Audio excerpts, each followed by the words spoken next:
Makuru yo mu karere k'ibiyaga binini, sentare nkuru mu Rwanda iburanisha ivyaha birengera imbibe n'ivyaha vy'iterabwoba imaze guhamya Paul Rusesabagina ivyaha vy'iterabwoba. Mugenzi wacu Tim Ishimwe yavuganye n'umumenyesha makuru wacu Asumta Kaboyi yari muri sentare. Wiriwe mu rukiko, watunyiramo muri make uko byagenze? Urakoze cyane, nibyo koko kuva saa 4 za mu gitondo kugeza none saa 11 abantu bose bari bakiri muri rukiko.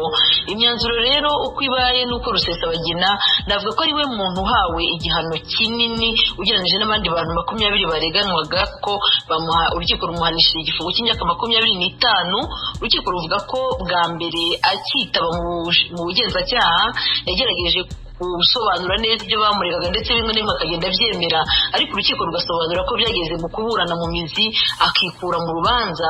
Bakavuga rero bati bamuhanisha igifungo cy'imyaka 25. Urukiko ruvuga ko rutari kumugabanyiriza kuko atakomeje kugaragara mu rukiko ngo akomeze agaragaze ko koko akemera ibyaha nk'uko yabyemeraga mbere. Hanyuma undi muntu uzwi cyane muri uru rubanza navuga ko ari Sankara, we yahanishijwe igifungo cy'imyaka 20. Urukiko ruvuga ko rwamuhaye inyoroshyacyaha kuko yagerageje kurworohereza yemera ibyaha ndetse anasobanura uko ibyaha byakozwe. Ikindi nakubwira nuko muri uru rubanza hari abantu bakeya cyane bahanishijwe igifungo cy'imyaka 3. Aba navuga nk'abantu bari bakiri batoya, harimo umuhungu wa Wilson Irategeka. Uwo musore urukiko rwavuze ko impamvu bamuhanishije igifungo gito ari uko yari akiri muto kandi rimwe na rimwe ibyaha yagiyemo yabihatiwe. Abo imyaka 3 niyo yabaye imyaka mito cyane mu bihano byatanzwe kuri uyu wa mbere. Niba numvise neza uvuze ko urukiko rwahanishije Paul Rusesabagina imyaka 25 rushingiye ko yibanye mu rubanza. Iyi myaka 25 ni y'ibyaha byamuhamye, hari ibyaha byamuhamye, ahubwo 25 bavuga ko byabaye nk'inyoroshe cya ubundi ubushinjacyaha bwari bwamusabiye igifungo cya burundu.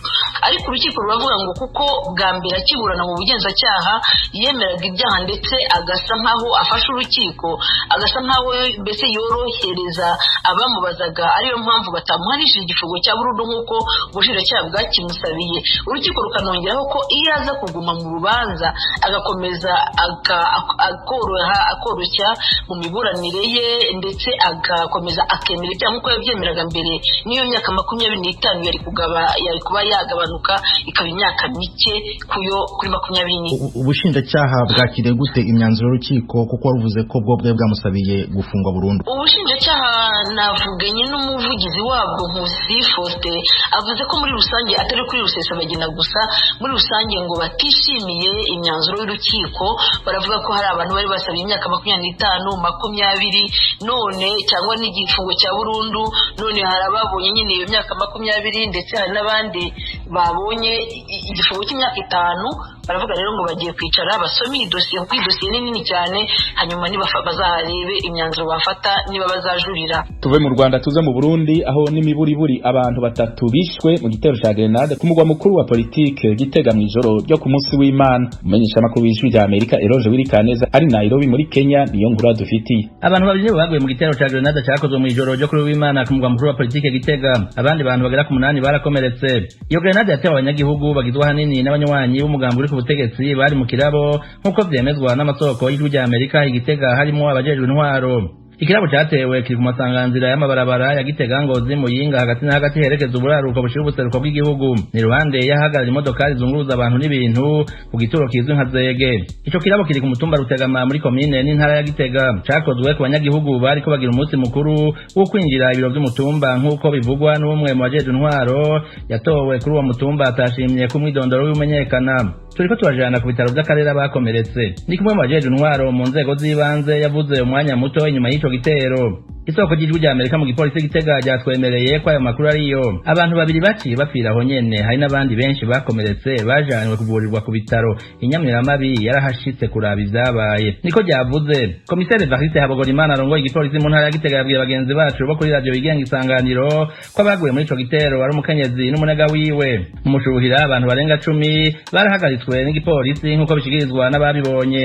Ariko 6 bikekwa kuba bagize uruhara muri ubwo bwicanyi nibo bagumye bafungiwe mu gasho w'igipolisi ku mugwa mukuru wa politike nk'uko twabibwiwe n'amasoko yacu mu nzego z'umutekano. Uwundi muntu agira gatatu yishwe mu ijoro ryo kuri uyu wa Mungu n'umugabo abahiswe Gasekanya muri komine Gitaramuka mu ntara ya Karusi hagati na hagati yashira ubuseruko yahanuruye na Gitega. Uwishwe yamenyekanye mwidondora akaba yitwa Bernard Namoya, yishwe hasishijwe inkoyo mu bwoko bwa pistole. Musantero Gitaramuka Pascal Ndagijimana amenyesha ko yikeka ko amatati y'amatongo bari nyuma y'ubwo bugizi bwa nabi. Abantu babiri bikekwa kubigiramo uruhara batawe muri yompi n'igipolisi. Ico gitero ca grenade cakozwe ku mugwa mukuru wa politike cabaye inyuma y'icabaye ku kibuga c'indege ca Bujumbura mu mugwa mukuru w'ubutunzi mw'ijoro ryo gatandatu rishira w'Imana. Cemanzo nayo Tabara mu rwi w'abagwanyi b'abarundi bafise ibirindiro muri Republika Iharanira Demokarasi ya Kongo mu ntara ya Kivu y'ubumanuko mu buseruko bw'ico gihugu. Ariko umuvugizi w'igisirikare c'u Burundi Colonel Floribert Biyereke yavuze ko ivyo ari ibihuha.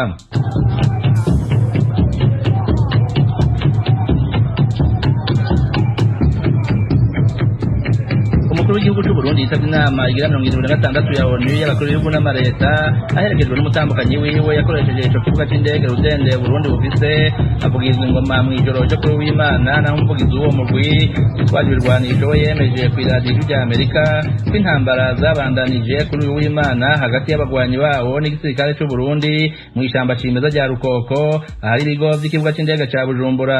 Eroje uri kaneza ijuru rya Amerika. Ikibazo c'uburenganzira bwa muntu mu Burundi nikivugwa ko rumwe ku ruhande rumwe leta y'u Burundi n'amashirahamwe arenga 50 akorera imbere mu gihugu bavuga ko mu gihugu hari umwidegenzo kandi ko inzego zishinzwe kwitaho agateka kazi na muntu zikora akazi kazo uko bikwiye.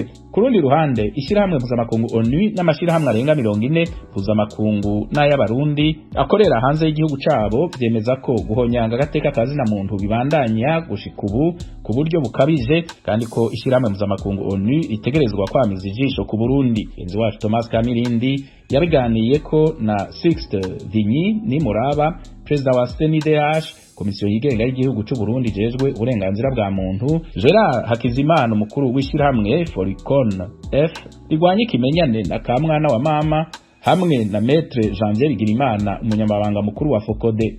Ni Muraba atangura sobanura uko komisiyo yiwe ikora. Twebwe mu ntara zose turashikayo kandi turabona ko ibijyanye n'agateka kazi na muntu byifashe neza.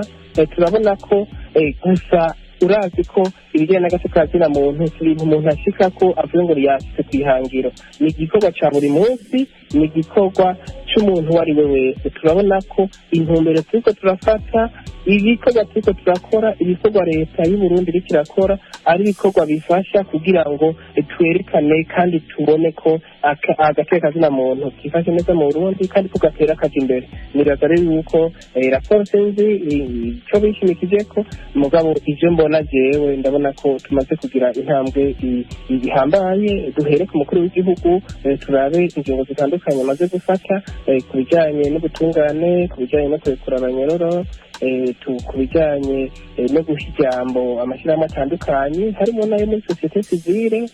Turabe ibiko birakorwa kugira ngo umwenegihugu wese ashobore kuronka ibyo afungura, ashobore kwiga bitagoranye.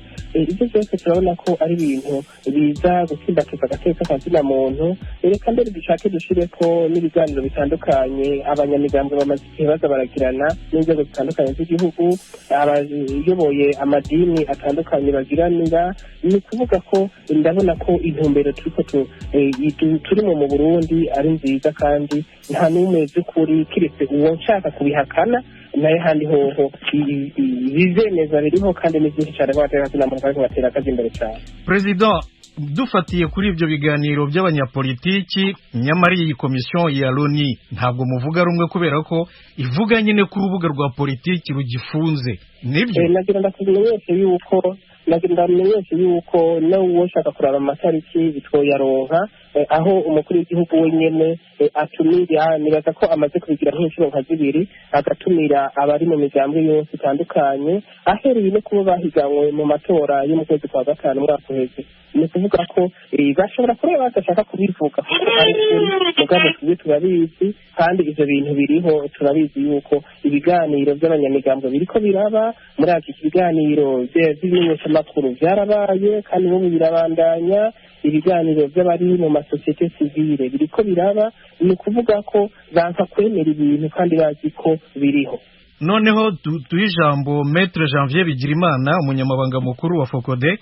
Maître, mwebwe muvuga yuko uburenganzira bwa muntu mu Burundi bugihangayikishije cyane yuko hari naho muvuga yuko hari abantu bazimira gutyo bakabura irengero, n'ubu ngubu mukemeza ko bigikomeza, mu gifaransa nibyo bita disparition forcée. Mubivugaho iki mwebwe muri Focode? Murakoze cyane. Amajambo aje kuvugwa n'umukuru wa CNDH nufata yuko bitangaje kuko yatezwa kuba ijisho ry'agateka kazi na muntu mu Burundi. Mugabo mu gihe avuga ati byose bimeze neza, twateye intambwe idasanzwe. Ibivuguruzi byavuze ni Commission d'enquête des Nations Unies gushira habona, kandi biravuguruzwa kandi n'amaraporo akorwa n'amashyirahamwe atandukanye yaba yo mu gihugu yaba amashyirahamwe mpuzamakungu. Hama kandi Perezida wa CNDH ikiza ciwe umuntu yogenda avuze nuko twaravuganye akatari gake, twaramuhaye ibitigire by'abantu bigo baranyuruzwa. Muri Focode tumaze gukora tumaze gutoza ku madosiye arenga 300 y'abantu banyuruzwa. Muri ino minsi ya vuba dufise abarenga 30 banyurujwe kuri buno butegetsi bwa Varisito Ndayishimiye, kandi abanyuruzwa nta na rimwe bigera baronka ubutungane. Ni kuvuga nta muntu n'umwe dufise uno munsi yoba yarakurikiranywe ku cyaha cyo kunyuruza abantu. Si n'ibyo gusa, hari n'ibindi byaha byagiye birakorwa kuva 2015 kugeza uno munsi twarindiriye ubutungane tukabura. Kira noneho umukuru w'igihugu Varisito Ndayishimiye aheruka wenyene kuvuga amakungu yumva, abarundi bose bariko baravyumva yuko ubutungane bwo mu Burundi bugeza aho umwansi ashaka. Wenyene yabwiye abacamanza, abwira abarundi ati nje kurira ku izina ry'abandi barundi benshi badashobora birirwa baraza kundirira. Abashikira umukuru w'igihugu ni nabakeya, ku buryo kumbure ngira ngo bamushikiriye ari bake cyane.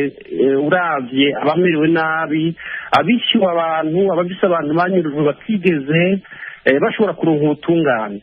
Sinumva rengane umukuru w'igihugu yoza kurira avuga ko ubutungane byayangaye, mugabo umukuru wa CNDH avuga ati ibintu bimeze neza.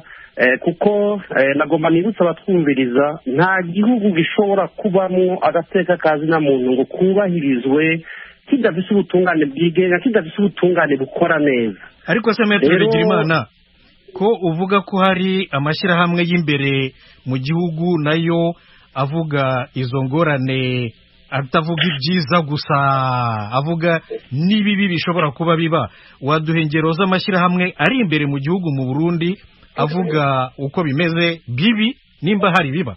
Kuva 2015 murabizi na Perezida wa CNDH arabizi, iby'agateka kazi na muntu cyangwa ibyo kwisanzura mu gushikiriza ivyiyumviro byarahungabanye cyane, ku buryo uno munsi ata muntu yo kubahuka kuryogora ngo aze aravuga uko ibintu bimeze nabi kuko yohasiga gatwe. Yego Maître, yego.